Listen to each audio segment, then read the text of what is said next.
Hello and welcome to another Scoutcast from fantasyfootballscout.co.uk. My name is Joe. My name's David. My name's Az. And my name's Luke. Luke, welcome. Now, some people probably would have read earlier in the week that Andy has stepped down from regular presenting and Luke has kindly agreed to step in.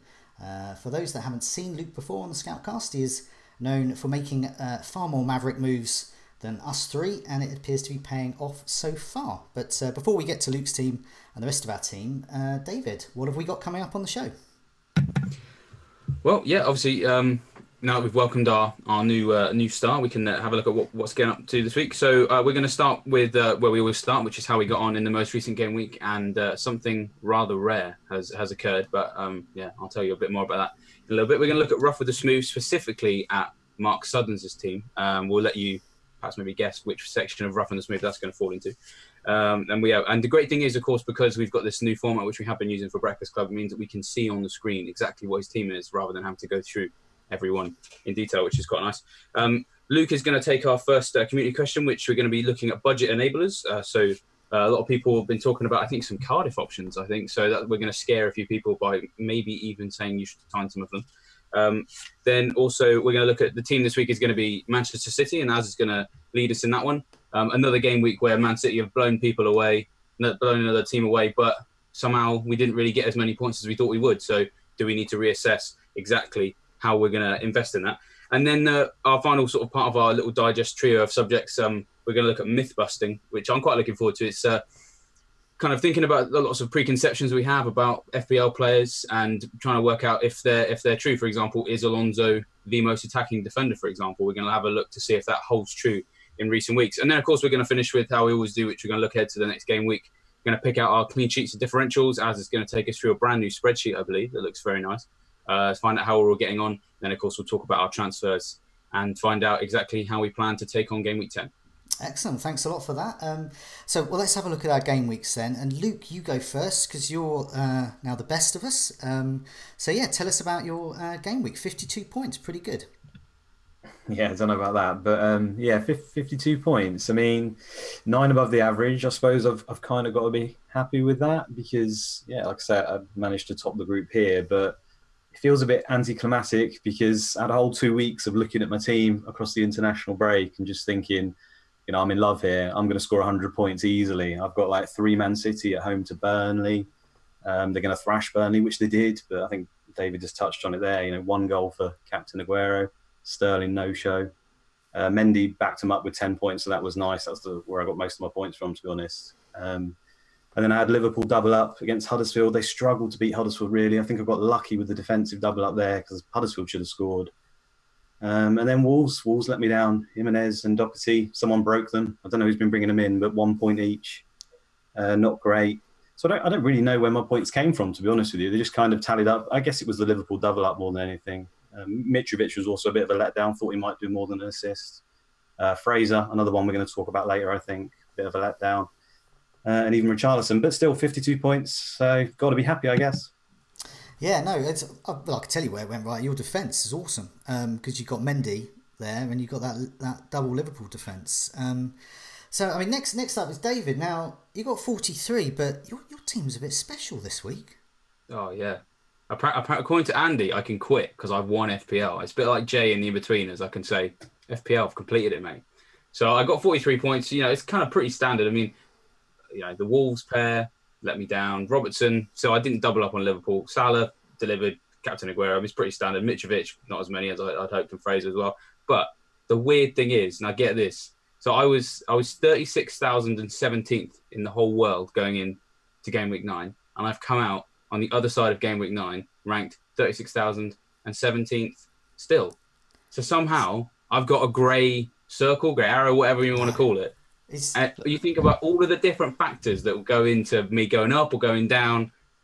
36,000th in the world, and I'm still exactly the same position. Not at that rate. You'd expect to see that like top 1,000, like maybe like 36k, and to get a great, that's just unheard of. We need some mathematicians here because that is unheard of. You think 6 million people play this game? You know, there's any number of combinations of players that can play in any week, any number of decisions anybody could make. So I mean, I brought in Fabianski this week. I did the transfer of Hennessy to Fabianski, and had I started him, it would have been 1 extra point, and that could have maybe pushed me up 200 places, something fairly small. But even if I'd gone up 1 place, it would still be less weird than just exactly the same, because you think so like the goal difference, so to speak, is transfers made. I've made 6 transfers. So it obviously means that there's some people out there with the same number of points as me with different transfers made. Then it goes to your ID. I'm 2032. It's just infinitesimal just how small the chances that would have happened when you're this low down in the ranks. I've been told that apparently it's the equivalent of a number 1 sticker for the 1997 Premier League Panini sticker book. It's that rare. You know, we're talking like shiny Charizard levels, just how rare this thing is. It's just... That's all showing off your nerdiness there, David. To be honest, I think it's on a par with winning the whole thing.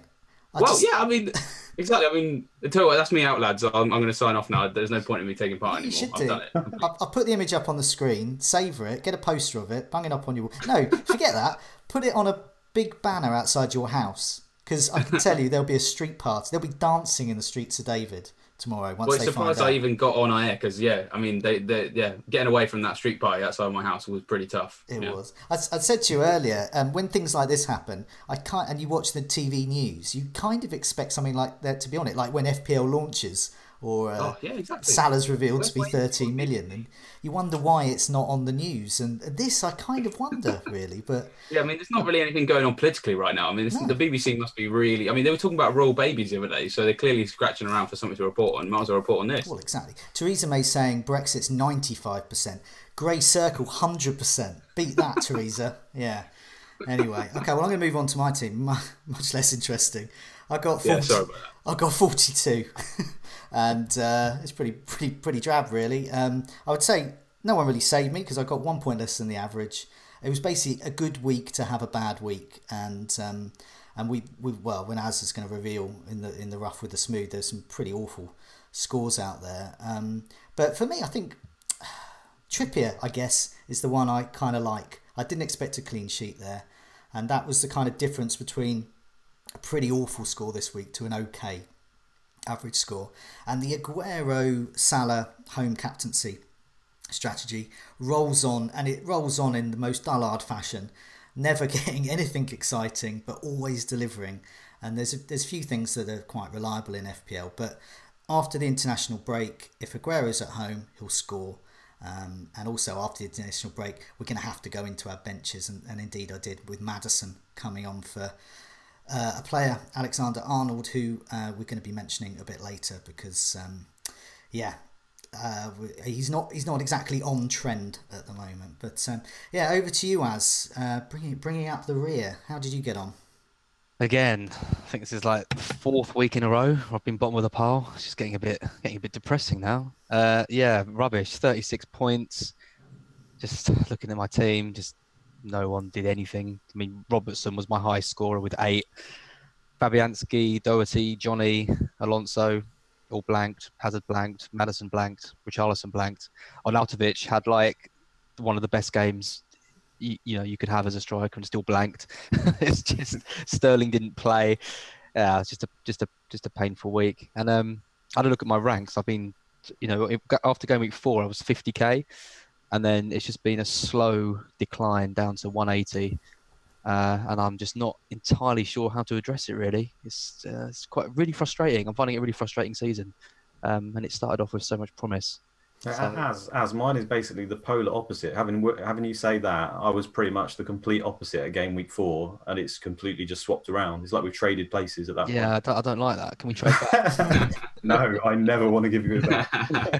I tell you, might help you out though, Az. Maybe you should sign Josh Murphy. Yeah, I should probably not have slated him. We'll come to players. Or slate a player, then bring him into my own team, and then they might. Have we got the screenshot, Joe? Not yet. I'm going to save it. So for later. Okay, that's cool. He was part of the scout picks, and I had, I was part of that, so I'm taking credit. Okay. Oh yeah, of course, yeah. But as there's good news, because you do the rough with the smooths, and you haven't had a great week. But there's people who've had a worse week. So who's had a worse week then? There is, and we come on to the main event, I think, in a second. I was just looking through some of them on the site. Some of them, they just hurt. They kind of hurt reading them. Like Tiger, he sold Lamella for a hit after having him for 2 weeks of 2 blanks, and then of course this is the week where he decides to score. It's just always the way, isn't it? Those kind of ones just really hurt. I had another one as well, but I can't see it on my list, so I'll go straight into Mark. Okay. Ouch. I mean, a -8 for Mark. That's pretty rare, isn't it? He's going very aggressive. I mean, crazily aggressive. Took out Maddison and Kane. You know, Maddison with his crazy good run of fixtures. Kane, okay, you know, hasn't been doing that well, but still had a decent enough game against West Ham. Took out Fabry as well, so made a goalkeeper transfer as part of that, -8. Brought in Jimenez, Sterling, unlucky, and Dubravka. I just saw it and I was So like, I just laughed at the Dubravka bit. I just saw those transfers and I was like, I just can't understand the logic of those. And you know, got 32 points, -8. And you know, I think he's in possibly a worse situation than he was before the -8. That's my own take. I mean, he's sorted his second goalkeeper out. He's brought in Sterling, but I want Maddison, I think, and Sterling was never certain to start that one as well. That was risky, and I think he might have been on a couple of sherries there. To be honest with you, I don't know what's going on. Yeah, it's a shame he's not on to kind of. I can see the Maverick. Very unlike Mark move, isn't it? Like I don't know. It just He had been talking about he hasn't been keen on Aguero whenever we sort of talked this year. He really doesn't like the fact that he hasn't been playing every minute, and you know, it's been coming off on the 60th, because that was the reason behind him getting Kane, for example.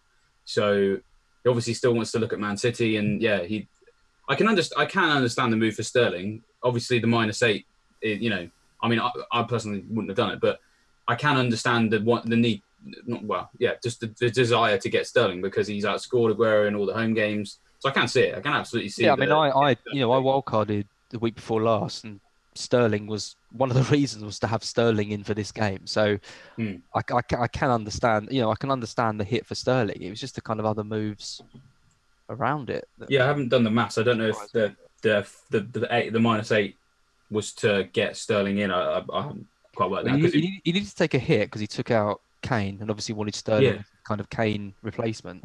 And then I guess it's Maddison up to Sterling's quite a big, hefty.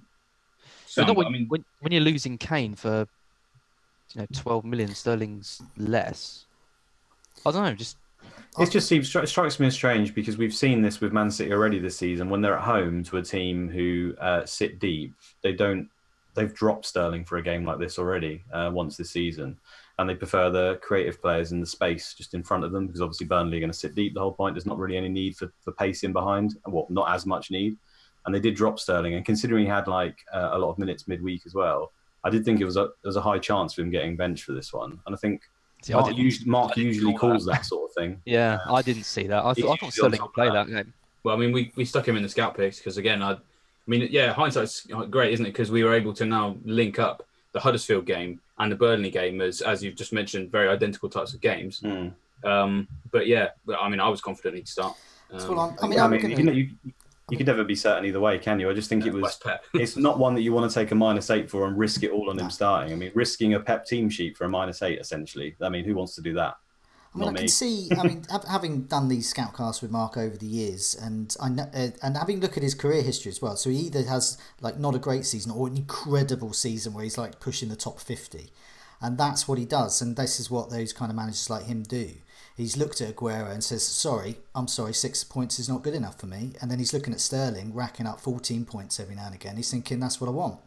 And he's going for that margin. And looking at his team, I actually think this team's going to do really well next week because I think Sterling's going to start. I think so. And I also think that he's kept Wilson, and Wilson are against Fulham. So I think he's on for a massive score. So I've done this before. There's no way I'm going to say, look at Mark's team and go, I laughed at Dubravka, but I'll call a halt to that because he comes back fighting, and this is he won't take another hit next week, and this is it. This team will do really well. Yeah, I agree. Long term, it looks decent, doesn't it? It's just when you break it down on one game week, And I guess you're right to say it's unlucky because let's say Sterling starts brace and an assist as a captain, because that's who he captained, then actually his game week score looks a hell of a lot different, and that could have happened.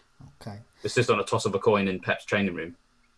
So, have we got any other rough with the smooths? Don't want to focus too much on poor Mark. There was quite a few roughs, but everyone was rough. You know, it was all the same. You know, my Wolves defenders, didn't score, and Alonso didn't score, and Wan-Bissaka didn't score, all that kind of stuff. So I thought, everyone had a pretty rough week except for Luke. So, we leave that one. There was some smooths which were good. So Chronique, he kept Pickford since game week 1 with Stecklenberger's backup, which is something I couldn't do. I had to ship him after 7 failed clean sheets in a row.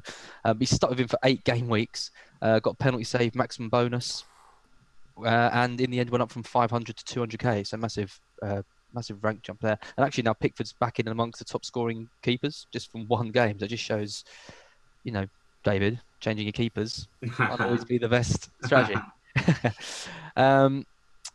Dom Blaster, he took out Shaw, Gazelle and Lukaku and bought in Robertson, Schürrle and Lacazette, which I thought was a good move. Lacazette didn't score but had some chances, but Robertson and Schürrle both did well, so that immediately repaid the hit. And I'd be much happier with those 3 going forward than I would Shaw, Gazelle and Lukaku. How do you end up with Gazelle in your team? That's an animal. Yeah, I was going to say, who is that? Who is Gazelle? He's the Southampton. Oh, you mean Rachid Getsal? Yeah, okay, Getsal. Yeah. The good news is he can jump really far. Yeah. I prefer Gazelle. He can outrun a lion like anybody. And the cherry picker, he just made 2 really nice transfers. He took De Gea out and David Luiz, so 2 defensive players, bought in Ryan and Mendy. Oh, nice. So no hit involved, just took out 2 defenders, bought in 2 defenders who both got double digits. So that's a pretty good move. I mean, I think Chelsea, I think they look good for clean sheets coming up, but you can't argue with that, and I think that's set him up nicely for the short term. I mean, on to the community questions now, I think. And first up, as usual, we always look at a player or players, team or teams, and then a talking point. So first up, we've got a look at players, and these are cheap players who offer value for money, either as enablers or can make returns in their own right. And here's Luke to tell us some more and ask us some questions. Yeah, so it seems like there's kind of a bit of a shift at the moment to look for quite a few budget enablers. Quite a number of reasons behind that. I think a lot of us have got money tied up in expensive defenders. We've got Hazard, we've got Salah, we've got Sterling. Some of us got Kane, Lacazette, Aguero. There's a lot of expensive players, so something's got to give. And some of these players that we've sort of been carrying those enabler positions, so Fraser's one example, I think quite a few of us have had, and even right up to sort of the 6 mil mark, so Richarlison and people like this, their form started to look a little bit iffy. The fixtures are changing, particularly in Fraser's case. I think he's got one more sort of decent-ish game this week against Fulham, and then it shifts. So there's been a sort of a quest to find out who's going to be the next sort of hot pick in this area, and there's quite a few people from the community have put forward some suggestions. I'm just going to read a few of these out and then sort of ask you guys your opinion on them.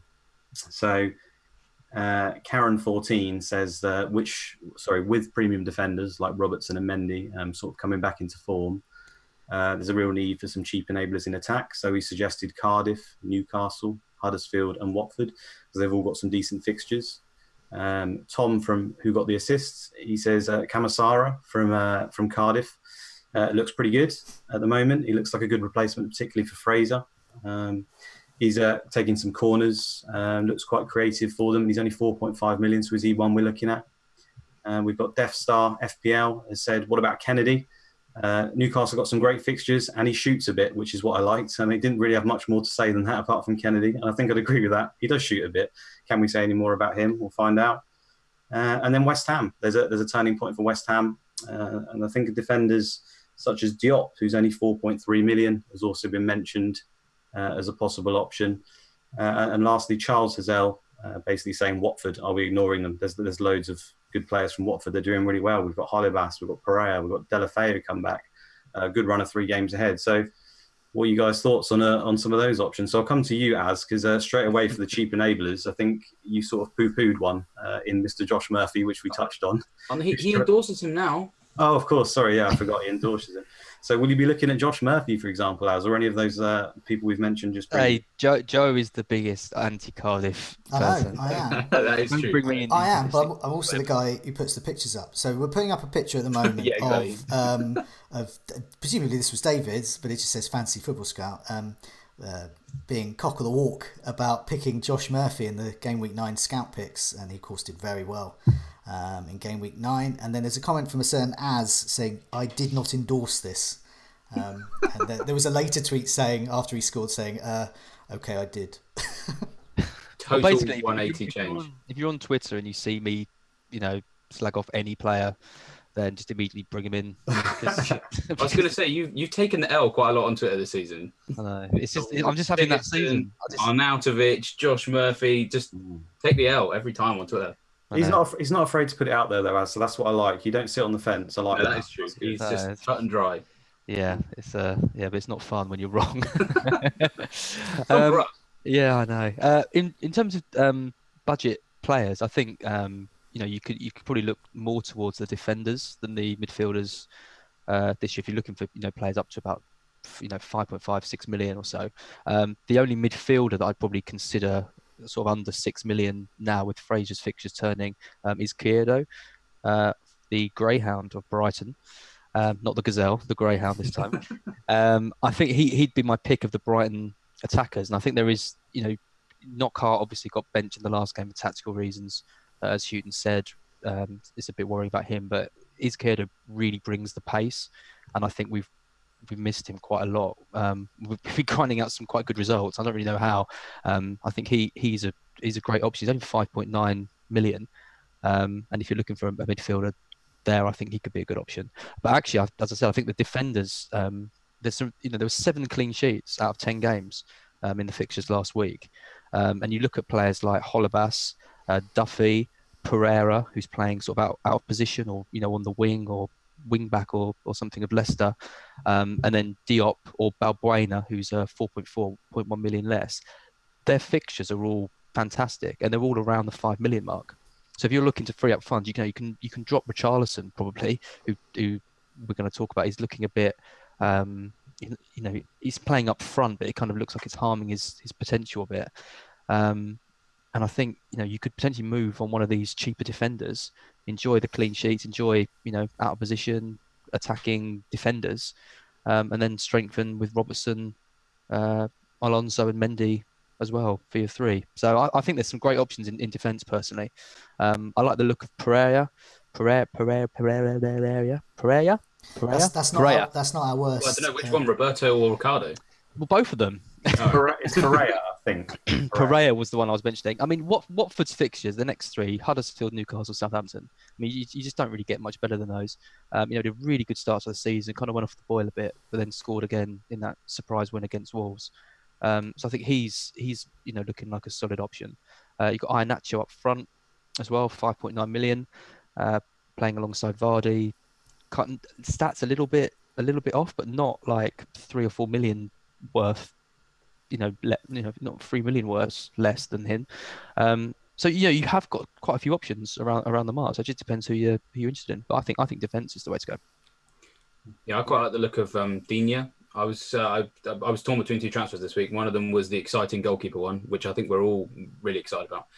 But the other one was getting maybe either Yedlin or Wan-Bissaka into Digne, because the great thing about Everton's fixtures are that they rotate so nicely. So if we're talking about the price point, 4.8, it's just about. I mean, if you've made some profit, 4.8, you can kind of accommodate rotating that. Everton's fixtures, it's United away, so yeah, you not next week, but then it's Brighton at home, then Chelsea away, Cardiff at home, Liverpool away, Newcastle at home. So I really like the idea of getting Digne in a rotation there, because I think he's on some corners. He gets forward quite a lot, very involved in attacking stuff for them. And Everton seem to be kind of getting to a stage where they're a bit more sure at the back at home. They've kind of Keane's back in the mix now after that head injury, and I wouldn't go as far as to say get Pickford, because I think that just doesn't really fit what people have got available. But I mean, if people have kind of come to the end of Wan-Bissaka, and they've got, which I think they should, because Palace's fixtures are terrible, and you've maybe earned some profit or you signed him at 4.3, it doesn't really take that much to move up to someone like Digne. So I quite like the look at him.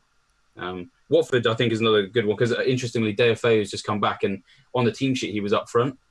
So I don't really know how often that's going to play out. And I think the manager kind of referred to him as behind the other striker. So I think they're really playing 4-2-3-1. But, I think Deeney's back, isn't he, for the next game? Yeah, because Deeney's had this kind of odd hamstring injury. So, I mean, yeah, it's one to look at. But Deulofeu being sort of back in and around is quite interesting. And we should talk about Josh Murphy. Just the stats on him are just really impressive. Even, before game week 9, they were great. So he's... 14 shots in the last 4 game weeks, eight shots inside the box, 6 on target. Only 3 players have more than that in the last 4 game weeks, and he's only played 277 minutes compared to the 350 whatever the others are. It's anywhere between 340 and 350. So he's comparing really well, even if he played every minute, but he hasn't, and he missed a couple of games just, I think, tactically, because I think Warnock wasn't quite sure what his best 11 is, but I think now he knows that Murphy's in there. Liverpool up next away. No, you're not going to look at that. But Leicester at home, game week 11. Brighton at home, game week 12. Then, Wolves at home, game week 14. It's a good shout. And then Camarasa is another interesting one because he's created 10 chances last 4. And that ranks. So only 4 people have had more chances created than him last 4 game weeks. So interestingly, it looks like Cardiff can actually now be one of those teams that statistically are offering quite a lot of value. So it's a bit strange, really. I'm not sure I'm even that used to it yet. Yeah, indeed. Personally, I'm just touching it before I come to you, Joe. I think Camarasa looks like a good bet at 4.5. I just think Josh Murphy's looked good. I think Fulham have helped those numbers quite a lot because they're very, very allowing. And you just think that Cardiff won't score that many goals. So it's kind of like he'll score a sort of, 7, then 1, 2, 1, 2, 7 maybe. But I just think Camarasa does a bit better on the bonus. And obviously with corners, Cardiff's main threat is set pieces. So I think as a 4.5, who's going to sit over the Christmas period if you guys are looking that far ahead. I think he looks like a really good shout at the moment, who's might be that surprise sort of 5-6 points might come off your bench when you most need it. And a lot of us are going to need a bench. I think if we are backing players like Sterling and Man City in general, if you want to go down that route, you really need a decent bench. I think that's hurt quite a lot of people in recent weeks. So that's another reason why we're all looking at these cheaper players. Did you have anyone in mind, Joe? Yeah, well, I mean, I'm slightly different to what's been said so far. By doing these Meet the Manager series, and by the way, we've got another one coming out tomorrow, so do watch out for that. The interview was recorded today, and one thing that is in common with most of them so far, and by the way, these are top managers, is that they really penny pinch on their bench, and they're not really interested in these kind of 5.5 type players that you can bring in and out and rotating them. They just want to go cheap as chips. So the idea of getting rid of, say, Wan-Bissaka, who they all got in at 4 million, and essentially starts, that it would just be alien to them. They would just happily keep him on the bench. And I also think this season, in defence, yes, there are people like Doherty and there are Duffy as well, but I just think there's so much value and so much points. Luke is an example. Why did he do better than us this week? Because he invested much better in his defence with double Liverpool. And I'm looking, I mean, for me personally at the moment, I've got Alonso and I've got Trippier as well. I want Mendy, and there's Robertson I want, and there's all sorts of money that I want to be piling into defence. And it does make me think that the old tactic, which didn't work out last season, of the double pivot of 2 cheap midfielders, could work this time around, because I think the defence seems so much better this season. And if you're going for a magic bean, you want them to be pretty cheap, and you want them to be a bit rubbish, and you want them on your bench, and then you really want as much in the team as possible. So if I was going for, so I've already got Højbjerg from Southampton, but if I was going for another one, it would be someone along the lines maybe of, I can't really, I look at them now, say Josh Murphy, you got Patterson as well doing well with nine shots over the last 4 game weeks, and you got Knockaert as well, but he's in and out the side, so discount him for a while. You got Kennedy at 4.9. I don't like any of their prices really. So Camarasa probably might be the one. His chances created is really good for Cardiff. I'd have to bring in a Cardiff player, much shame on me. But he's not. I don't think he'd be allowed to at this point. But he's a player I don't really want to play. So we can talk about these players, and we've got it up on the screen as poo-pooing Josh Murphy. To be honest, Az is completely right to poo-poo Josh Murphy. These are all magic beans. They've had one good game and everyone's going crazy and trying to get him in. And to be honest, they're all a bit rubbish, these players. And so you want to spend cheap as possible on rubbish. I was just going to say the chat's mentioning Billing, who's someone I looked at as well. I think he's 4.3 or something. Huddersfield got good fixtures. I saw him take a free kick on match of the day. So does he? Indeed, they've got. They're awful, by the way, Huddersfield. But let's not discount. They've got Watford, Fulham. Fulham are even more awful. So that's good. And then West Ham, Wolves, Brighton, Bournemouth, Newcastle as well, all the way up to game week 17, and they got Arsenal in that mix as well. So they've got some all right fixtures. But once again, what's Billing? Is he still 4.5? I think he's less than that, isn't he? No, he's 4.5. 4.5. Okay. See, that's what I'd be looking at. I don't want to be spending more on these magic beans because you never really. Years ago, back in the day, jumpers for goalpost time, we had a young lad called Raheem Sterling coming in at 4.5 in midfield for Liverpool, and we don't get. There isn't that player at the moment. People desperate for Josh Murphy to be, and I'm not quite so convinced. So that's my take on it, really. I just think I'm following what these top managers, Meet the Manager, are saying, and they're saying don't spend so much on these beans. That's my take on it. And it's interesting as well. We a few of us have mentioned the defence, but there was a stat saying there's been more goals scored than this time last year and less 0-0 draws. So there's goals flying in all over the place, but it's still the defenders who are coming out, getting massive scores like week in, week out. So yeah, and then you look at clean sheets as well. It's a funny season. This, you just can't really kind of predict what's going on. I just think fullbacks are so important to teams attacking now. Every year they seem to increase their importance. It's like a team's really good depending on how good their fullbacks are, essentially. Even the Champions League level, it's like whoever's got the best fullbacks is basically going to win. And that coupled with the fact that set pieces are so important in the Premier League, and you've got teams like Cardiff who literally seems like their centre-backs score more attacking points than Aguero every week. It's just crazy. So yeah, and you've got a lot of fullbacks taking set pieces as well, like Holobas and Alexander-Arnold when he plays, and Dini, exactly. So you're getting the whole package with defenders at the moment. There is some really good options. Well, going from these budget players to more expensive players. Over to you, Az. We're about to go from talking about Billing, to talking about Aguero. Yeah. So that's a massive clue who the team discussion's about. So who's it about? Then, so the team's Man City. Just so many options in that side. The fixtures are turning a little bit, but does it even matter with City? They're just capable of scoring against anyone. Some really good questions here. I don't know what's wrong with my pronunciation today. I can't. You're on the Scoutcast. That's what's wrong with it. We're all. I'm normally, I'm normally better than you, Joe. Oh yeah. I'll tell you what though, David on the Breakfast Club at the weekend, he eased out the full name of the Chelsea goalkeeper and Kepa Arrizabalaga. Oh my God! You just left us reeling. You let the side down. Sorry. You've got to mispronounce. Yeah, you can't pronounce Urbox. Come on. I know. To be fair, I think it's a typo. I thought it was pronounced Ibrox, but never mind. Ibox. Isn't that a Pokemon? Maybe. Yeah. No, the poster Urbox, who's asked that question, he's quite a vociferous Everton fan, and I incurred his wrath quite frequently last season, quite deservedly. So you incurring the wrath of Everton fans? Never. I was, yeah. You've been quite nice in this year. Yeah, well, they're better. They were awful last year. Now they're good. They were. There we go. Okay, Urbox, the Everton fan, says, are you content to see Aguero playing 60 minutes each week? Does that render him ineligible for the armband? Would you prefer limited minutes from the spearhead of the City attack, or would you prefer a club talisman elsewhere who is guaranteed 90 minutes? It's a good question. Cop Kloppers says, is Mendy a better armband option than Aguero? He gets 90 minutes and is delivered in every game he's played. He seems nailed on.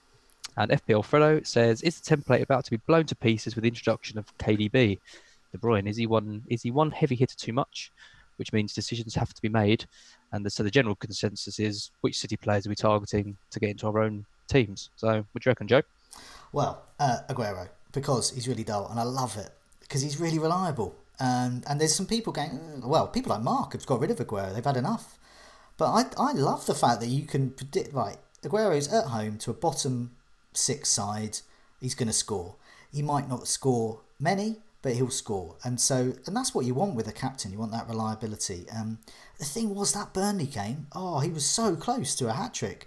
He was so close to getting such massive returns. And I look at him play, and I just think he's one of the few players who's got it in him. He's got it in him to have. He could get 4 or 5 goals. The way they're so obliging Burnley were. So he's in my sides. I really want Mendy. I got rid of him for Trippier, and that's actually worked out well. Trippier's given me returns every week, but obviously the realisation is that Mendy's back, and he's back to what he does, and that's getting really good spread of points across assists, bonus, clean sheets. And he's a great player to own. He's a marvel, and his price hasn't gone because he was out injured. He's not like as expensive as he possibly would be if he hadn't got injured. So they're the two I'm looking at. I think in midfield, I think there is still a bit of a lottery, and I think if I was going for any of them, I would go for the reliability of KDB. I think Sterling is still too expensive, I think, and as we see, do I want to spend £11 million on a player who's not going to make the first 11 at home to Burnley? No. If it's 9 million, okay, well then, I've got 2 million that's been used elsewhere. But for me at the moment with Aguero, I think if you want to get rid of Aguero and you're a maverick, yeah, get Sterling, definitely. But be aware that you need a bench. But for me, if my third player would definitely be KDB. We've seen what we've spoken about him before. We've seen what he can do. Yeah, he'd be my one. So talking about Mavericks, Luke, you got 3 City players, right? Yeah, I've had 3 City. Pretty happy with that. Yeah, I never got rid of Mendy, so I kept him through his injury. I had Sterling, I think from game week 2 I've had him, or game week 3 maybe, once I saw that he was starting. And I've had Aguero the whole season, I think, as well, apart from the 1 week where he got a hat-trick and I ditched him because of that. I'm not going to go over it again. It hurts too much. But I've had him for every game. So, yeah, I've had Triple City the whole time. I'm not worried about the Aguero thing at all, really. He's still returning points. Not many other people are. So it's like, who else do I really turn to there? Like Joe, I think on another day he gets a hat-trick in that game. I think his expected goals was like the highest of the whole season so far in that one game. I could be wrong, but it's something like 1.81. So he should have had 2 goals. Potentially even could have had a penalty with the Sané incident. I don't even know if it was a penalty, but there was at least calls for one, so he may have got one there. I mean, that one he missed with his left foot. Yeah, I mean, it's harder than it looks when you slow it down, but still, it's an open goal. And it's Aguero as well. Well, exactly. Yeah, no. So I'm not too worried about that. I mean, he's rested tonight in the Champions League. I don't know if he came on or not. I don't think he did. I just think that Aguero is clearly ahead of Jesus. I don't think this 60 minutes thing will last all the time. I think that it's just maybe because of this injury that happened, and obviously we've got Champions League and stuff. He's been managed a bit more, which is smart because Pellegrini used to destroy him and he used to get injured for like months on end. And then, I think he's... And they lost that first game, didn't they, in the Champions League? So yeah, exactly. But I just think it's coming at any time. I mean, it could be against Spurs. It's just ridiculous. He could score at any point. So I'm not really worried about Aguero at all. Mendy, I still think is a great option. Obviously, even he could be benched, so it could happen. But the Sterling Aguero thing, I think you can go for Sterling as long as you've got a good bench. It's as simple as that, really. If you're going to invest in the bench, then go for him. But I would agree that KDB is probably, if we go on what we saw last season, KDB is probably going to play nearly every game. And the consistency he's likely to bring, because he's one of the top 3 players in the league. So, I'm even considering swapping Sterling to KDB to free up, I think it's over £1 million. So you haven't got Salah, have you, Luke? Are you not planning on losing? No, I've not had it all season, and yeah, I don't have any desire to get him really at the moment. So that kind of leaves me that luxury to do it if I want to. But yeah, same 3 as Joe, probably. Sterling, I'm probably a little bit more in favour than Joe is at the moment, but still, I can see why he would go for KDB. What do you think, David? Yeah, same 3. I can't really add anything really to KDB. It's an obvious one why we all want to look to him. I mean, you've made the right point there by obviously pointing out that Luke doesn't have Salah because, I'd love to have KDB, but it's just where does he go? Because, I don't want to get rid of Salah for these fixtures at the moment. If I've stuck to my guns on him, I've got to see it out, go through those. And they've got Fulham in a couple of weeks' time, so I'm just not getting rid for that. Hazard's going nowhere as well. So then I look to my other midfield options, which are Maddison, Fraser and Højbjerg, and obviously they need a huge upgrade to get to KDB. So, yeah, I'll have to sort of see where I go on that particular front. But, to answer the question about if we're comparing Aguero to the talismans elsewhere, the guys who are going to get 90 minutes, we've already talked about why Aguero he's just so great in terms of his consistency. But when you look at the potential talismans on offer, just going through some of the teams in the league. So, Palace, Zaha, no, don't want him. West Ham, Arnautovic, I'm not a huge fan at the moment. There's just so many teams that have that kind of, like Vardy hasn't been as great as we'd like. Richarlison, we thought was kind of the talisman at Everton. I think he is the talisman. He's Silva's boy, but again, stats aren't looking great. There's just everybody's talisman from that kind of region of clubs who were all doing really well last year. None of them offer what Aguero does, which is just pretty much a guaranteed goal every home match, and then possibility of assists and maybe a goal away. So there's just, when you compare to the cheap options, like if I'm gonna move my money around and get rid of Aguero and go for someone cheap, other than sort of, I got Mitrovic and Jimenez at the moment, for example, but both of those are on my potential out list at the moment. So there's no one in the budget category, in answer to that question, that really can offer what Aguero does. So you just have to go Aguero, really. Yeah. I mean, I'm not going to repeat again. Aguero, to me, you can't ditch. I think it's one of these ones where, you've got Jesus as his big competition. And I said at the start of the season, if something happens to Jesus, if there's an injury or something, then you get Aguero. If something happens to Aguero, then you get Jesus. And actually, what's happened to Jesus is Pep just hates him, just won't play him anymore. And Aguero started, all these matches. He's played 60 minutes in the last 5 matches and only blanked once in those. So I'm more than happy to keep him. De Bruyne's an interesting one because he's not going to stay at this price. 9.7 is just a crazy value. But also his ownership's so low, so you're not really. Is it too much of a gamble to move for De Bruyne? This quickly, because if he does score and do well, you can kind of bring him in. It's just I think it's finding the right time for De Bruyne. This week, Spurs away, you can't see De Bruyne getting a double-digit haul. I'll put that on Twitter, and he probably will. But this is more of a game for Sterling. Yeah, exactly. Exactly. The kind of pace behind the defenders, etc. Yeah. Trippier and stuff that struggles with pace. I know Sterling usually plays the right side, but you can float across the whole back three. So yeah, they're vulnerable in behind their fullbacks. I think Ben Davies is the quickest either. And we do just need to see how he's just going to get on from that injury. I mean, we've only seen him for 20 minutes when Man City were already. He had a good game tonight, apparently. 70 minutes. Got an assist. Yeah, I haven't watched the games tonight. Well, I mean that's encouraging. But yeah, I want to. I mean, the Spurs game is a great little test because you're not really missing out by not getting him, because again, ownership's 4.6%, which is tiny.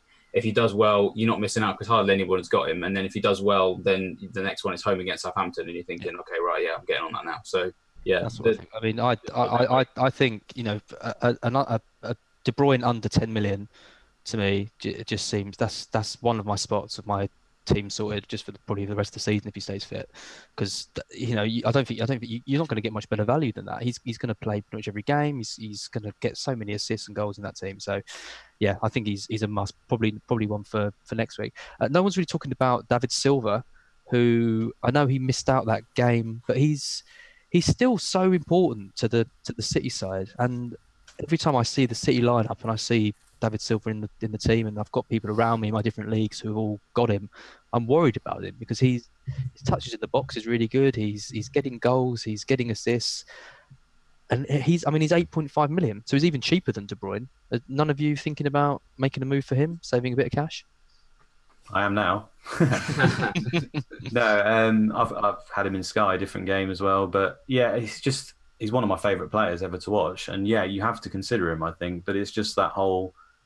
Maybe it's just wrongly thought of, but we just think of Silva as not being the main points getter. We're always greedy for those goals. And although he has upped his game in that area, and I do think he'll play the vast majority, you could argue Bernardo Silva in almost the same category as this. I just think you could even pick Fernandinho. I mean, let's be honest.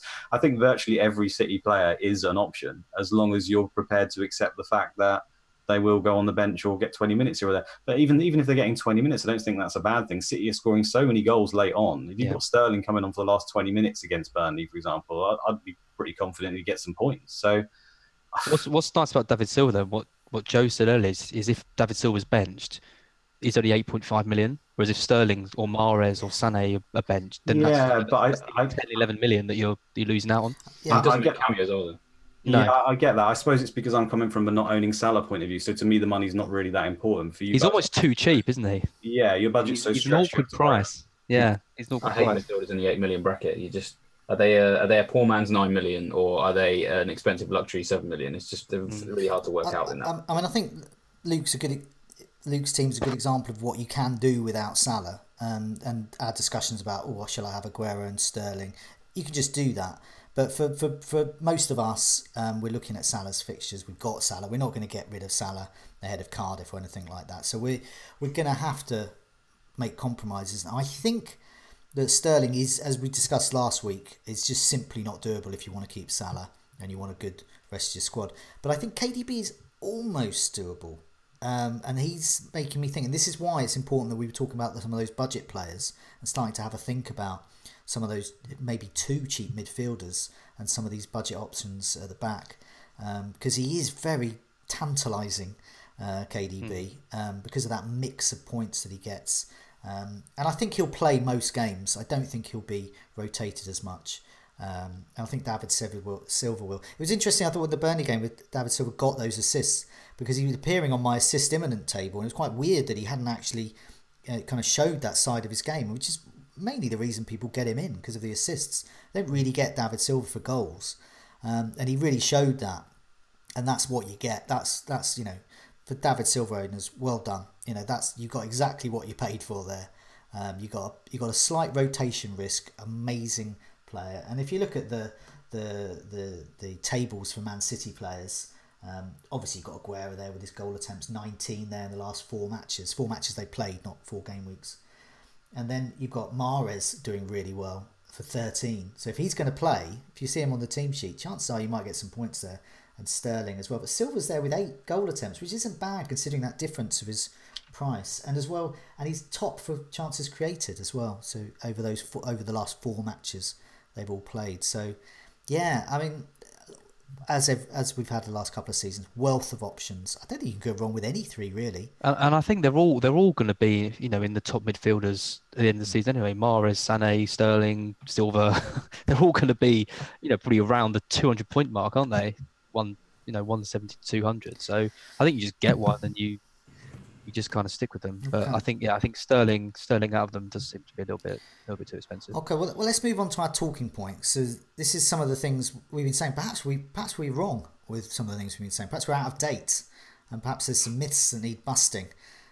So David, can you explain more about our talking point and what the community are asking us? Yeah, so as you mentioned, I think a lot of what goes into planning FPL is our own sort of biases, which may be well founded, may not be. They might be founded on something that was true once but isn't true anymore.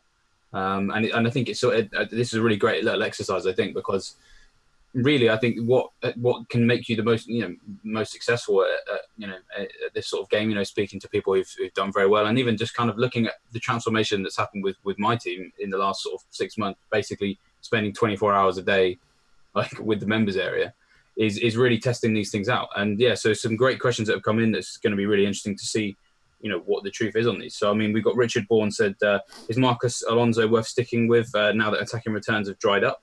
Marcus Alonso, everybody kind of thinks, oh well, he's worth the money because he's got attacking returns. Is that bearing out in the stats? Because he's then suggested, could Rudiger and Luiz be better because you can still get in on the Chelsea backline, which looks very good. You can save some money. And of course, they got a bit of goal for it as well. Maximus Bonimus Pointimus, there we go, we got through that. And taking the Schmeichel, point out that Liverpool defence has changed. Nailed players now at risk, and some people that were risks are now nailed. So, what's the deal there? Are we paying attention to who's getting started and who isn't every week? FPL Plan is talking about Richarlison. Obviously, this has already been mentioned earlier on. He's up front now, so we all kind of assume, well, that's got to be good, right? Well, is that bearing out in the stats? Well, we'll talk about that in a sec. Mitrovic is another one. He's a talisman, but is he getting the service that he needs? I think a lot of people have been underwhelmed with him. And then another one is Fraser. Of course, everyone kind of thinks maybe Fraser's this goal machine because he got 18 points against Leicester. What's happened to his point potential? Why isn't he following that up? So let's start with you, Joe. From those sort of players that we've all mentioned there, that have all got preconceptions about them. I mean, any of those you're guilty of, perhaps, or any that you maybe can shed some light on? Well, one is Richarlison. Is quite interesting. When I think it was a couple of weeks ago, I saw him up front. I don't own him, and I thought, oh, okay, let's have a look. And I felt a bit nervous, really. But then I realised I was being very unfashionable because actually he's bloody hopeless up front. And he's been lucky not to do more off the wing. So if you see Richarlison playing up front, you're probably not going to get much. So I was looking at the underlying data. So game week 6, he was away to Arsenal. He was on the wing. He had 4 shots. That was the most of any player in that game. And 2 of those were on target. These are good. That's good stats. Game week 7 against Fulham, Richarlison on the wing. He had 5 shots. And his chances created was very poor and not very good with crossing. So he was doing really well as a striker, but from the wing. Game week 8, away to Leicester, played up front. He scored. Okay, so maybe I'm completely wrong. But he had 1 shot. That was it. So he scored from his 1 shot. Game week 9, home to Palace. Played up front, 1 shot, no goal, 0 assist potential. So over the last 4, I think it's worth spending more, if you want an Everton player, on the bang-on trend player, and that's Sigurdsson. And that's the guy you want. You don't want... Richarlison's like awful. He's just a massive pair of flares that is just hopelessly out of date. And looking at Sigurdsson, he's absolutely... For every pair of flares, Joe. Richarlison is every... Even the small ones. He's every pair of flares, the massive ones, the small ones. But Sigurdsson, he's bang on trend. Now, I'm obviously not on trend, so I haven't got any fashion metaphors because I don't actually know what's fashionable. But whatever that is, Sigurdsson is it. I'm sure it's something very sleek and chic and Icelandic. But looking over the last 4 game weeks, shots on target, he's doing really well. Chances created 16 for Sigurdsson over Richarlison 2. Ooh, that's not very good. Richarlison's got 4 shots on target and Sigurdsson's got 6. I mean, you get what you pay for, basically, and pay more.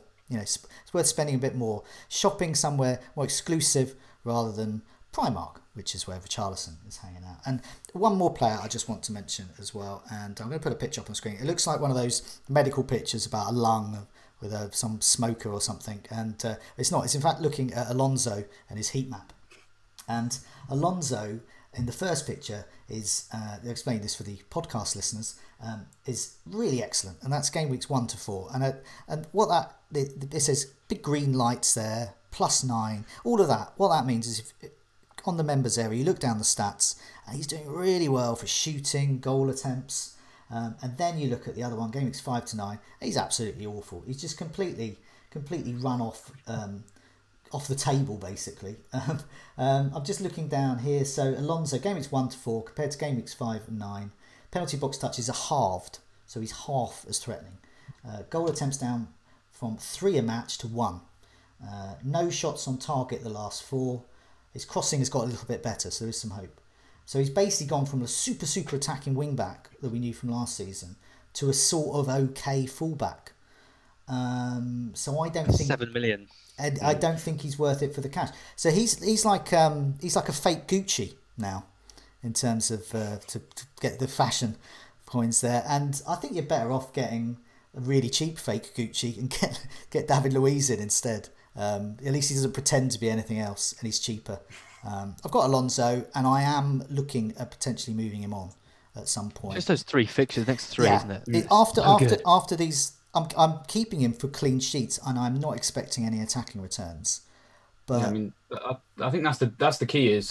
We all know that he's kind of going downhill. I guess another question is how we take these findings that we've made about these particular players and how do we apply that to our team. So I agree with you, Alonso. I'm not expecting any attacking returns, but as has just said, next 3 games. So people have been saying, oh, well, maybe we move him on to Mendy because the price works out great and I want Mendy back now.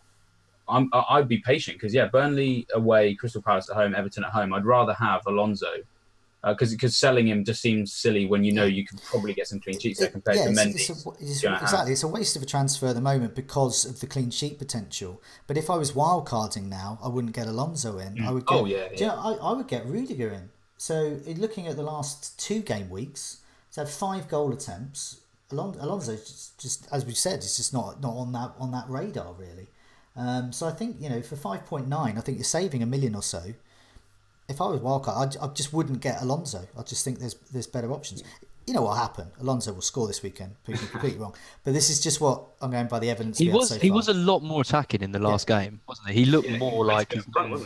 So, the interesting thing about that, I haven't heard Sarri say anything about it, but I don't know if anyone noticed that bit when he got through and he nearly pulled it down. and would have been one-on-one, and he didn't. The ball then kind of got cleared, and then he was way out of position, and then he managed to get a touch on a long ball from, I think it was Shaw maybe, which basically pretty much deflected the ball to exactly where he should have been and wasn't. And that was when Hazard had to sprint back, foul someone, possibly Rashford got booked. Yeah. And I wonder if Sarri's going to be like, well, what are you doing? Because, clearly the fact that his position's changed, that's got to be Sarri. It has to be him changing the way that Alonso is playing. And I just think that particular incident, I think Sarri will be like, yeah, come on, let's have less of that, because we could have conceded from that. So, and also Hazard owners very annoyed that Hazard had to pick up a yellow card because of an Alonso mistake. So, one thing I think we should talk about, the Liverpool option. Obviously, Luke, you've doubled up on Liverpool. So, you perhaps maybe looked into, the alternatives to, because lots of people want to have Robertson. People are a bit stumped as to who to go to outside of him. What do you think? Well, I went Alisson for exactly that reason. I actually had Hart in goal at the time, and they were playing Man City, and I just thought that I've had Hart's time. I want double Liverpool, and the only thing I can be sure of is Alisson at this point. So that's why I did it. It's not necessarily a long-term move. I just wanted to cover Liverpool's fixtures. I mentioned it before, I think, in one of the videos we did, considering a triple up as well at some point. But I think now, if you're looking at one, I honestly think Lovren's the person to go for. I just think that as soon as he's come back from injury, he's been straight in. He played all last season at centre-half. I don't personally think he's that good, but Klopp he thinks he's pretty good, and Klopp thinks he's pretty good, apparently, which is the most important, man. Is he still 4.9? He's very, very cheap. Yeah, he is. Yeah. Obviously, he does very well on the bonus. He's got 9 points in both games. And for me, I think there is still an element of risk, because obviously Gomez could come into centre-half again, who he's done really well there, to be honest with you. But we saw last season that Gomez and Trent rotated at right back. And as soon as Lovren's come back, it seems to be the same way. Trent's dropped to the bench. He had a couple of iffy games defensively. And Gomez is in such good form that I just think that he's getting the nod right now at right back. I'd still be fairly confident that in home games against weak opposition, that Trent would get the nod over Gomez. But with the form at the moment, and obviously midweek, I think, did Trent play tonight? I think he did, or he played? Playing tomorrow, yeah. I think the rumour is that Trent's going to play. I've seen that on Twitter. So that would worry me slightly for the Cardiff game, because I would have pinned Trent down as a starter for that one. So yeah, all in all, if you're gonna go there and you're gonna take the risk, I think Lovren's probably the man to go for. But ultimately, it is a risk. We don't know for sure, do we? So sorry, I just want to touch quickly, if that's all right, on the Alonso thing. I think you've been a bit harsh on Alonso, you guys. He's very expensive. I don't own him at all, so maybe it's just my fear of every time I see him play, I think he's going to score. But we know this about Alonso. He's not going to score every single week. He's done phenomenally well in the first few weeks, and he's done a little bit poorly. He's just regressing a little bit to the mean. Come the end of the season, the guy's probably going to have scored the most goals for any defender, and I think they can come at any point. And looking at that heat map, he's still getting into the same sort of positions. It's just not turned out that well. So I still think he's a really good option, like overall.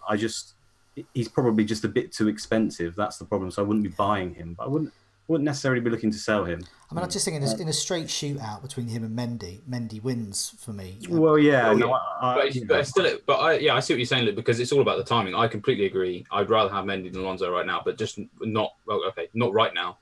Right now, I think I'd still rather have Alonso, because there's no sense to me in selling a defender who's got that run of game. So 3 weeks' time, I'm completely there. Mendy's probably going to be someone I'm going to bring in. And I don't care what Sarri says. I don't think Alonso can be curbed. Unless you're going to drop him, I don't think it's in his nature to not bomb forward. But I still think Luiz is a great option. And so, sorry, quickly, just want to touch on Richarlison thing. I actually think Richarlison might move back to the left wing, considering how awful he's been up front. He hasn't got the vision to play in the centre for me. His main skill was obviously coming into the box late, timing those runs into the box and getting involved. And when you play him centre forward, he doesn't know how to do it. And obviously Tosun scored when he came on. So I think there's a good chance that Richarlison will move back to the left wing and Tosun will start up front against Man United. So I wouldn't be surprised if Richarlison starts doing well again. I just hope that Silva sees it that way, because I can't really understand why he's even put him up front, to be honest. Maybe it's just because Tosun was that bad, but I don't know. I think Richarlison will come good as well, again. Yeah, if he's moved to the wing, just looking at that when I was researching his position, and he is a really good threat. Those stats are really good for a winger, and he's that's well worth his money. He's bang on trend there, but get him up front. Yeah, I kind of hope you're right. I have Richarlison in my Sky team, and I don't particularly want to waste a precious transfer getting rid of him. So I would like him to be good. And I think you're right there. Hopefully Tosin will go up front. I just think that Silva must have seen what we saw in that game. There was a couple of times when Richarlison got the ball in a decent position up front and was pushing towards the defence, and he had players left and right of him, and he just head down, didn't see them, and lost the ball. And it doesn't take a genius to see that it's just he hasn't got the vision to look around and see those people, and he's better off just breaking into the box late. So I hope that he will put him back on the left wing, at least for the sake of my FPL team, because I can't be bothered to sort that fire out. Well, speaking of the left wing, there's one other player that we just haven't quite touched on, which is Ryan Fraser. And it makes total sense. I understand why people are kind of getting itchy about him, but Fulham is the next game for Bournemouth, so surely one more week for Fraser, right? Yeah. Well, Yeah. Yeah. There you go. I just wanted to make sure we'd answered the question. That's all. Do we even really need to say why? One of these players is at an awkward price. It's difficult, unless you've got some funds in the bank. Who are you going to move him to? It's basically just the fixture, isn't it? We've got the fixture. I don't feel overjoyed about it. He's not been that great. He's been carrying an injury maybe. But Bournemouth, apart from last week, which really surprised me, are usually good for goals. So, and Fulham are very good at conceding goals. So it'd just be a stupid move to me to move him out. After this week, all day. Yeah, I think this is the last week for Fraser for me, definitely. Okay, have we got any more fashion tips, David? Well, just from me, we haven't mentioned Mitrovic. I mean, Fulham are conceding crazy amounts of goals, but they're still scoring, in pretty much every game. But like Ian Lamberton says in the question, is Mitrovic no longer the talisman we want? Is he starved of service and a team reduced to long shots? And he is. If you watch Fulham, it's a bit alarming. I mean, Schürrle scored that great goal, but Mitrovic just isn't looking as anywhere near it. He's not getting the service. It's exactly that. And actually, when you look at someone like Arnautovic, pretty much the same price now. And I mean, I've been really disappointed with Arnautovic. I bought him in 2 weeks ago thinking I was kind of getting ahead of the curve, and he's been outstanding even with this knee injury. Just hasn't registered in returns. But you look at his stats, and if you look at Arnautovic's stats compared to Mitrovic's in the last 2 games, I mean, Arnautovic just blows him out of the water. Touching the penalty area, shots, expected goals, expected assists, everything. Arnautovic has got the lot on him, and the fixtures for West Ham are turning, really, really good now. So Mitrovic has still got 2 good games. He's got Huddersfield and Bournemouth, I think, coming up. So you want to hold him for those. I've got both, but I think long term, when Fulham's fixtures turn, they're just not going to score goals as much. They're going to concede bucket loads. I think they're in trouble actually. Fulham. They spent so much money, but you think so? I don't know. Their defense is so bad. They're definitely in trouble. I mean, me and David were talking on the captain poll video today, which I do urge people to look at. But yeah, David was saying that they're historically the actual worst team at this stage of the Premier League season.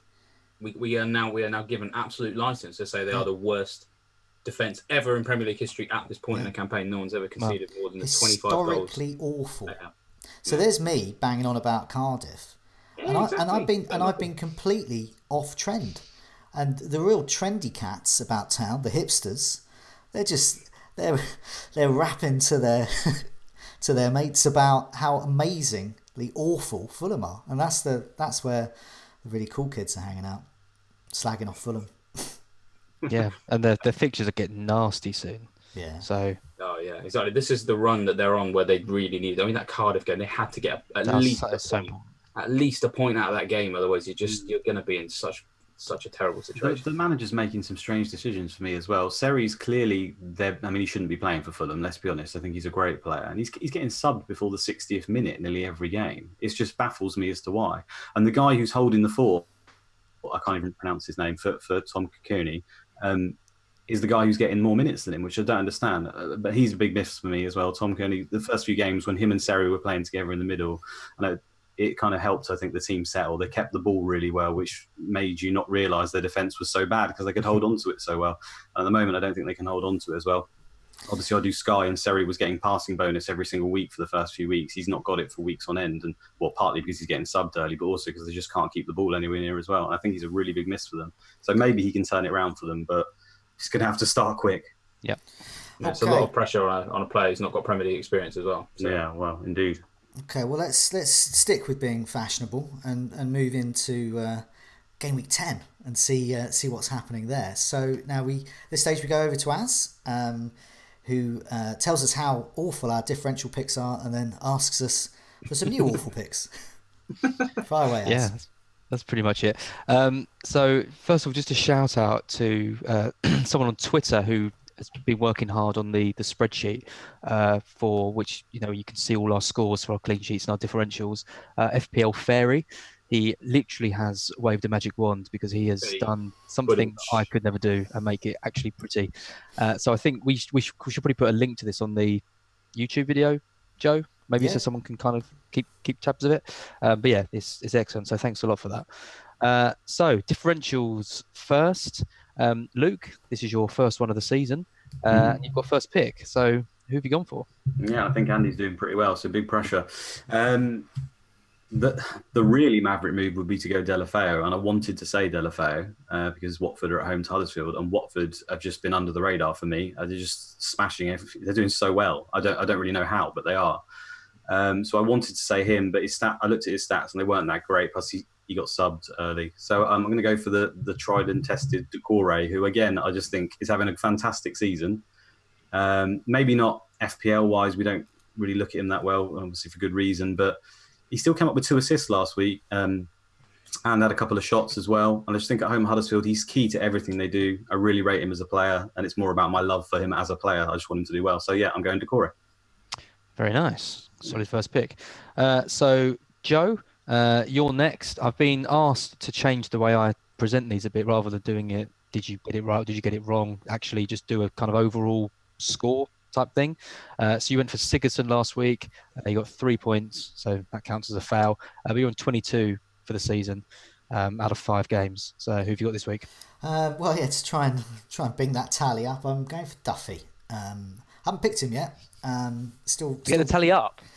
The tally up of the points. If you wanted to go down, you'd have picked Dunk. Yeah, I don't know why I'm dizzy. It's the score of tally O, I think. Yeah, I don't know. Yeah, I mean, I don't know. I'm not a horse rider, so I don't really know the kind of etiquette of this kind of thing. But... I mean, Joe, this is the second centre back you've picked in these differentials. I mean, could you be any more boring? I love it. No, because I'll tell you why. Because Duffy, he's playing against Wolves, and as impressive as Wolves' back line is, I think if Brighton can get the better of their fullbacks, and I think they can, then that's basically game over for them. And I just don't think Jimenez or any other... I just don't think they've got enough up top to get past Duncan Duffy. So I'm thinking that's actually going to be a bit of a 0-0 boring game. And I think Duffy has also got the potential to get attacking returns. So he's got a couple of assists, he's got a couple of goals, and he's really cheap and really low owned. And I think looking at the fixtures, also I'm helping people out a bit here, because looking at the fixtures going forward, he's a great enabler to get in as well. So even if he doesn't get my points tally up, I think he'll be a shrewd investment for people looking to save a bit of money at the back, because he's got a good point spread for a cheap price tag. Yeah, I can't argue with that. David, you went for Anderson last week. Felipe Anderson, he got 1 point. Not so good. Brings you up to 20 for the season, so just behind Joe. Who have you got this week? Yeah, it's pretty much all Sigurdsson that tally, I'm pretty sure. Yeah, the only one who's delivered so far. I feel like I've cheated this week. I feel like it's perhaps not fair, but I didn't even go first. So, I mean, clearly everyone else didn't think of this. I've gone with someone who's going to play against that really great team called Fulham, because I could pick Begovic, to be honest. I'd probably still get a goal. So, yeah, I've gone with David Brooks because he's 1.9%. So, I mean, the fact that we have been kind of talking about him in the same breath as your Frasers, Wilsons, and your Kings is just shows you what he's done. Back-to-back goals recently. He's outperformed Fraser as well. So he's had 4 times as many touches in the penalty box as Fraser last 4 game weeks. He's had 4 shots on target to Fraser's 0, and 7 shots total to Fraser's 4. So, he's outperforming a player who a lot of people are going to back for that fixture. He's under 5%. He's playing a team that I keep on saying I think I could score against them. So why not? David Brooks. Very nice. So I'm last. I went for KDB last week. Got 1 point. I'm on 14 for the season, so I'm not doing not doing too good. Weirdly, I've had more successful picks than you both, which is why I was reluctant to change the format of this. I just haven't had any. I just have any big He hauls. says with a wry smile. I know. So yeah, I'm going to go for Izquierdo this week. I mentioned him earlier, playing for Brighton, 5.9 million. Back in the side, he looked pretty lively in the last game. He kind of scored that goal. There was no goal in the end. Well, it was no goal. Did it go down as a KL goal? Kind of pinballed around the players. KL goal, I think. But KL yeah, goal. it was his goal, wasn't it? He got the assist. Yeah, he deserved it. Yeah, and up against Wolves, I mean, the Wolves sort of collapse against Watford was quite alarming, and there's a really good article on the site at the moment about why that was, and it's about targeting the space, between where the wing back's supposed to be. So for someone like Izquierdo with his pace, I think he could get inside and get into those spaces, and I think he's a good option now and going forward with Brighton's fixtures. So he's my pick. Clean sheets next, so I can go to my next tab. God, this is so much easier to look at our picks on the spreadsheet. So yeah, that is really helping me out. So David, you're first this week. You went for Liverpool last week. You were correct. That's 4 out of 5 correct for you. So pretty decent. Who are we going for this week? Yeah, well, I've decided to cheat again. I'm going. It's just not fair. It's not fair that I can go for Liverpool again against Cardiff. You know what? I'm not even going to explain it. You all know why I've done that. Who's next? Your last 5 picks have been Man City, Spurs, Liverpool. What can I say? Mr. Clean Sheet, handed him out. Luke, who are you going for? Your first one? I've not done anything more maverick than that, really. I've gone for Man City, and maybe some might think it because he's away to Spurs, but I just think Man City can keep a clean sheet there. Spurs haven't been great in attack. I think they'll win the match. And I think that they'll keep a clean sheet. It's as simple as that. I just think that Kane's not been on top form. As long as they mask, I think Lamella's about the only danger man at the moment. They might get away with it. There's 6 clean sheets in 9 for Man City. Exactly. And you think last year, people were kind of laughing at Pep when he said, we don't train defending and all that. But I mean, really, that is incredible. You can't score against them if you don't have the ball. That's how he does it, isn't it? Which means if they give it away, that's when they concede, like that Newcastle goal a couple of weeks ago. But that doesn't happen very often. So yeah, it's brilliant. What a team! Just so lucky to be able to watch them. So my pick, I went for West Ham last week. I'd last pick. They did a pretty decent job against Spurs. They only lost 1-0. I thought they'd frustrate them, but obviously it wasn't quite enough. I'm with David, so I've got 4 out of 5 right this season so far as well. I'm going to go for Chelsea away to Burnley. Something just not right at Burnley. They're just not clicking. I think I would have gone for Liverpool City over Chelsea, but Chelsea looked pretty solid, and I was surprised to see them draw that match with Man U and actually look like they were in trouble. I thought they'd win that game quite comfortably at home, but I think they'll bounce back against Burnley. Should win that game pretty easily, score some goals. Hopefully Hazard will be fit. There's a few rumours that he's going to miss out the Europa League game and the Burnley game, so I'm hoping that's not the case. But I think Alonso should get a clean sheet in that. So quite looking forward to getting those points because I need some points somewhere. Joe, you went for Wolves last week, and they surprise 2-0 loss to Watford at home. You're doing terribly this year with clean sheets. You've got 1 right out of 5. Who are you going for this week to address it? Well, as a Brighton fan, and after you've given me that nice build up, I'm going for Wolves again. So you go for Wolves, not Brighton.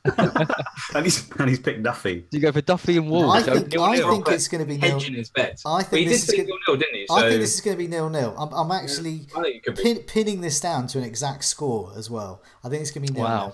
The reason is that Wolves away, they've conceded 19 shots in the box, and only 2 other teams have conceded fewer. And that is Chelsea and City on the road. They are very, very tight defensively away from home. The other thing is that Glenn Murray may not play. Yes, Izquierdo, that could be a nice opportunity for him to do what he does best, which is coming down that wing and then cutting inside and then unleashing some fantastic curler of a shot. But I don't think Wolves are going to let him do that. I think their defence is a bit too good. And Glenn Murray could breach them, but he didn't quite have a concussion. He didn't have that level where he's not allowed to play. but I believe there's a certain procedure. I put something up on Twitter. There's an article about it.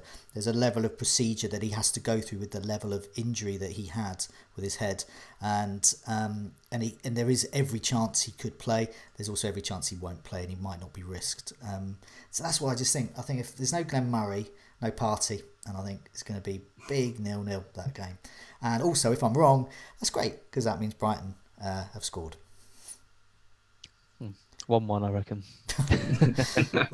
Own goals apiece. Yeah, So that's it for those. Duffy scoring. So that's it for those now. Transfer plans. Should we go to you first, Luke? You're the Maverick one. What are you thinking? You need to stop labelling me that. I'm going to start getting boring as soon as I come on here. It's going to happen. No, all the pressure's ramping up for you to do something crazy now. Transfer. No, nothing that crazy, David. I couldn't step into that territory. Although I did do that last week. Actually, I bought in Allison. So what am I talking about? Exactly. Wow, Maverick. Yeah, exactly.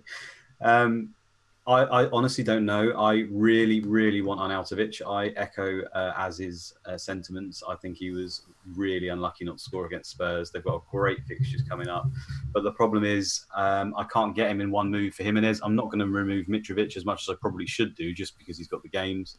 So it's Arnautovic in for Jimenez if I do it, but that's as part of a hit. So I'm essentially backing Arnautovic -4 when I think Jimenez could potentially score against Bruyne, maybe. So it seems a bit dumb. I think if we turn to those really good managers that Joe was talking about earlier, I don't think they do this move, but I might because I'm not a very good manager. So if I do it, it'll probably be Camarasa. I can't say his name. Camarasa.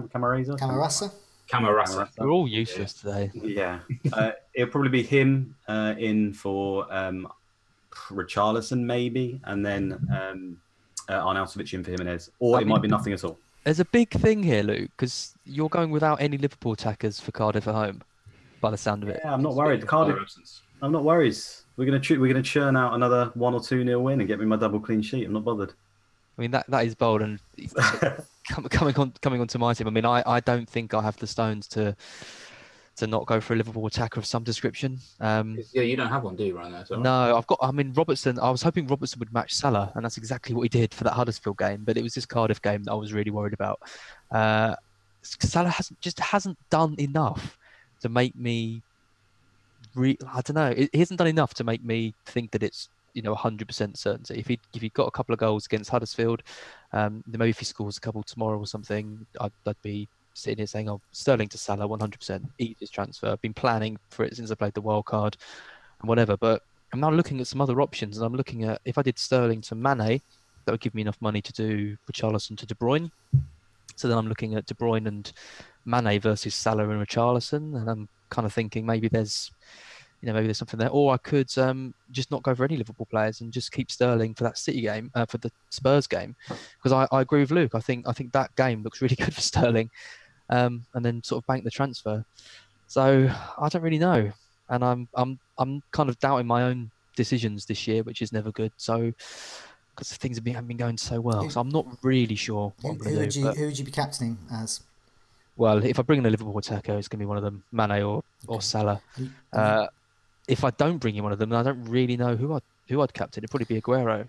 And Luke, so I didn't work out who you might be captaining. It will be Hazard or Aguero. I'm not sure yet. Probably Aguero. He got a rest, didn't he, midweek? So okay. I think it'll probably be Aguero. So it feels like the wrong week to not have any Liverpool attackers for me, because captaining Hazard or Aguero just doesn't feel as We've good. been here before, though, with Spurs and Kane. It's a similar situation. I even think if Salah goes mental in this game, but don't get me wrong, if I had Salah, I'd be captain 100% for this game. Like, no questions asked.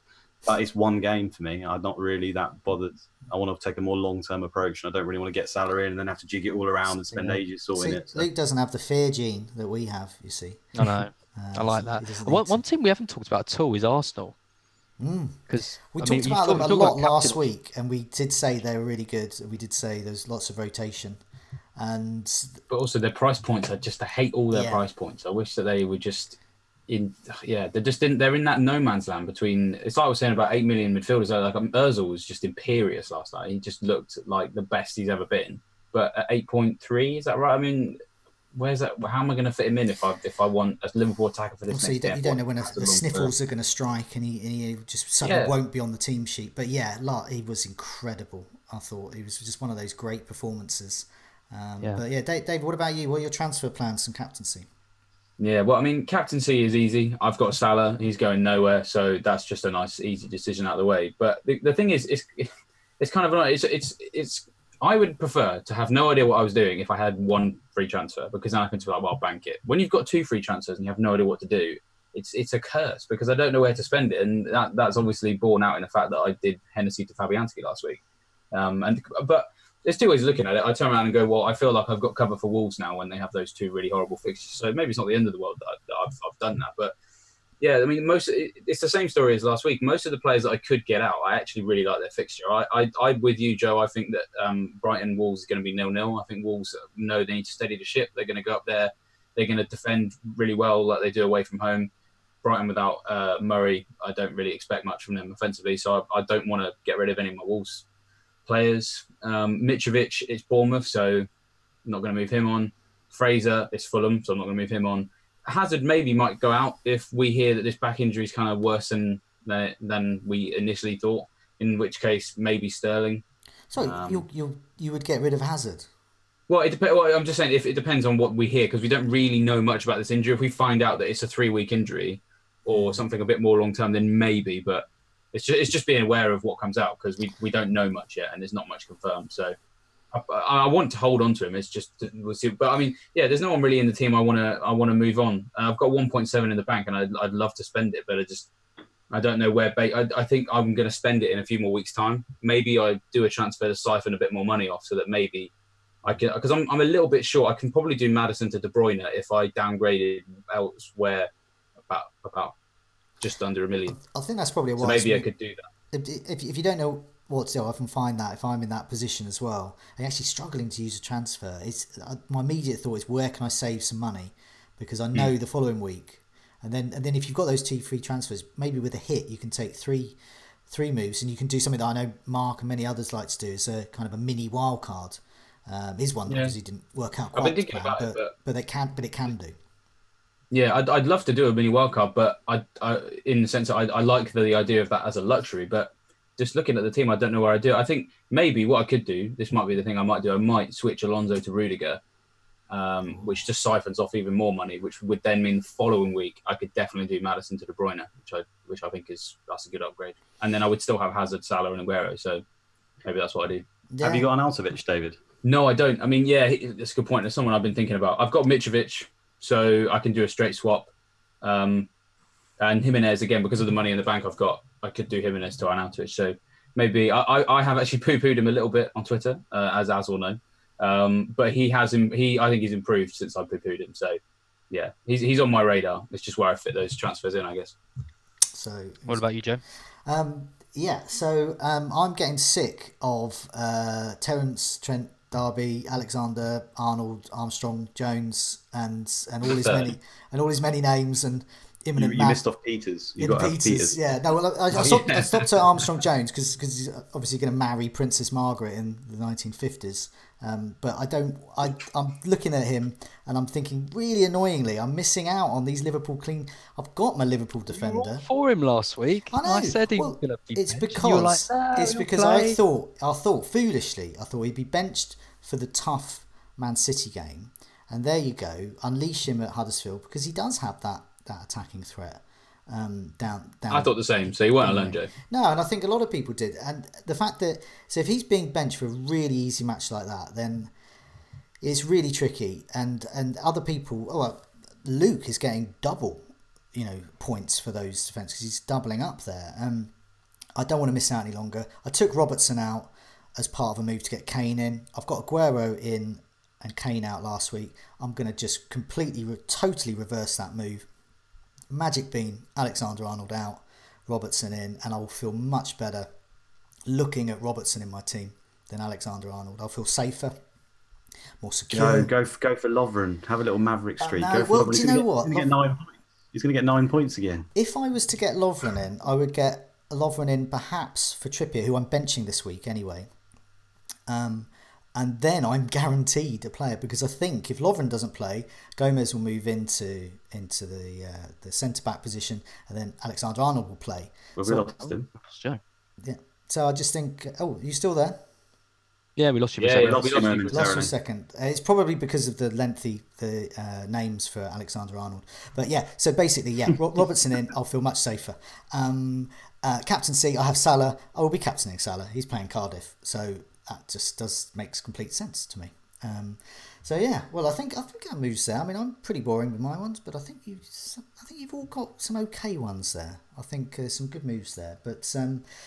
It's been. I hope people have enjoyed this new version of the Scoutcast. We've had a few images flickering up, and those watching the podcast, well, we've had some images flickering up which you can't see, but hopefully we've tried to describe them, and so you can enjoy our words instead. But for now, it's a good night from me. Good night from me. Good night. And good night. Good night all.